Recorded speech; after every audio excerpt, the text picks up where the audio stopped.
If photo ops and phony rhetoric actually got things done in this country, then Justin Trudeau would still be Prime Minister.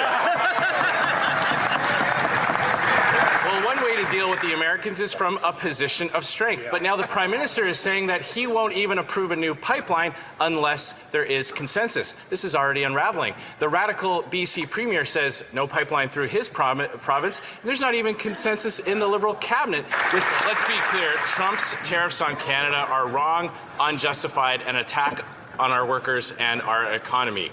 Now, while other countries have got deals to lower their tariffs, not only has the PM failed to do that, but he's got Canada's tariffs doubled on steel and aluminum. He promised he was the man with the plan. He can't even get a deal. Our workers are terrified about losing their jobs, and he promised that he'd collect $20 billion in retaliatory tariffs, but then secretly drop those tariffs to zero during the campaign. If he's so sure that he's still going to collect $20 billion, why not table a budget and prove it to Canadians? Mr. Speaker, the American tariffs, the new tariffs on steel and aluminum, are unlawful, unjustified, and illogical. I agree with the member.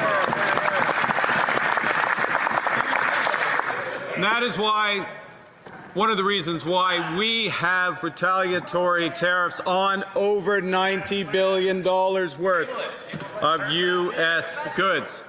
We are in intensive negotiations with the Americans and in parallel preparing reprisals if those negotiations do not succeed. Well, one way to deal with the Americans is from a position of strength. But now the Prime Minister is saying that he won't even approve a new pipeline unless there is consensus. This is already unraveling. The radical BC Premier says no pipeline through his province. There's not even consensus in the Liberal cabinet, with top ministers committed to killing oil and gas projects. The vast majority of Canadians don't want to give a veto to politicians. They want to be less dependent on the Americans and to earn more powerful paychecks from selling our oil and gas around the world.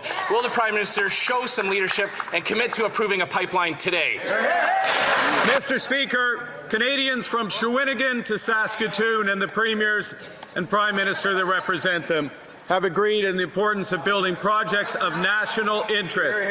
The consensus that's required includes a consensus with Indigenous peoples, something that the members opposite do not want. We will stand with Indigenous Canadians. We will build pipelines, energy infrastructure, and the future of this great country.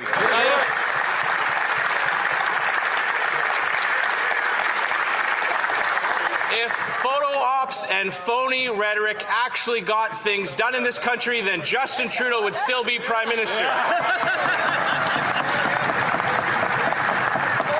But in all seriousness, the Liberals' $500 billion in new spending without a budget will make inflation worse. The PM said that he wants to be judged by prices at the grocery store. So let's look at those prices. The verdict is in. Beef up 34%, apples up 18%, coffee up 9%. Will the Prime Minister listen to Parliament and table a budget that controls spending, lowers taxes, and cuts inflation so Canadians can afford to put food on the table? Mr. Speaker, I'm pleased for the first time to hear the members opposite talk about lowering taxes. That's right. In front of this House. First time in my hearing, Mr. Speaker, before the House is a tax cut for 22 million Canadians up to $840. They want their support.